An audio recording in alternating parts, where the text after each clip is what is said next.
పాకిస్తాన్ ఎంత ఏడ్చితే భారత్ అంత గెలిచింది. ప్రతి విషయంలో కూడా దేశం పరంగా కావచ్చు, క్రికెట్ పరంగా కావచ్చు. నిన్న ఫైనల్ మ్యాచ్ చూసిన తర్వాత పాకిస్తాన్ ఒక్కడికి కూడా నిద్ర పట్టి ఉండదు. అంటే ఊచకోత అది. ఆ ఊచకోత చూస్తే క్రికెట్ అంటే ఎలా ఉంటుందో నేను చూసుంటాను. న్యూజిలాండ్ మనం ఏం తక్కువ చేయలేదు. న్యూజిలాండ్ బాగా ఆడొచ్చు, అన్ని దేశాలు బాగానే ఆడొచ్చు. కానీ భారతదేశాన్ని అది ఇది అన్నటువంటి పాకిస్తాన్ గురించి తన్వీర్ అహ్మద్ ఏమన్నాడు? భారత్ కనుక ఫైనల్ మ్యాచ్లో గెలిస్తే నేను పాకిస్తాన్ మొత్తం బట్టలిప్పి తిరుగుతాను అన్నాడు. మరి ఇప్పుడు ఆ వెధవ ఎక్కడున్నాడు? మరి బట్టలు ఇప్పాలి కదా. కాకపోతే వాడు పాకిస్తాన్లో బట్టలు ఇప్పి తిరిగితే పర్వాలేదు. పొరపాటున బార్డర్కి వచ్చేసి మన దేశంలో చొరబెడితేనే చాలా పెద్ద ఇది. మన వాళ్ళు ఇప్పటికే మంచి దీని మీద ఉన్నారు. నేనేం చేసేస్తాను, కోసేస్తాను. ఇలాంటి పనికిరాని మాటలు మాట్లాడతారు ఎవడైనా.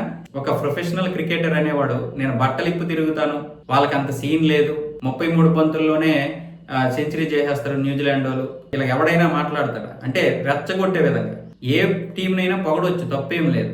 ఒక వాళ్ళకి క్రీడా స్ఫూర్తి ఉంది అన్నారు కదా, ఏముంది? భారతదేశం ఓడిపోవడం అంతే, వాళ్ళకి ఇంకేం లేదు క్రీడా స్ఫూర్తి. పొరపాటున టీమిండియాని క్రికెట్లో ఓడిస్తే ఒక దేశ యుద్ధంలోనే మేము ఓడించామన్న విధంగా వాళ్ళు గొప్పలు చెప్పుకుంటారు. మనము ఏదైనా ఓడితే ఈ రోజు చేస్తాం, ఆ తర్వాత నుంచి మర్చిపోతాం.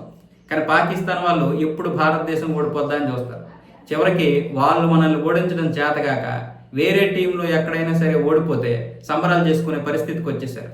అందుకే మొన్న సౌత్ ఆఫ్రికాలో మనం సూపర్ 8లో ఓడిపోతే వీళ్ళేమొచ్చేసి అక్కడ సంబరాలు చేసుకున్నారు. అలాంటి వెధవలు వీళ్ళు. మరి ఇప్పుడు తన్వీర్ అహ్మద్ గారిని వాళ్ళు ఏ విధంగా తంతారో నాకు తెలియదు, కానీ మొత్తానికైతే వాడు ఈరోజు బట్టలు ఇవ్వకపోతే వాడిని ట్రోల్ చేసి చంపేస్తారు.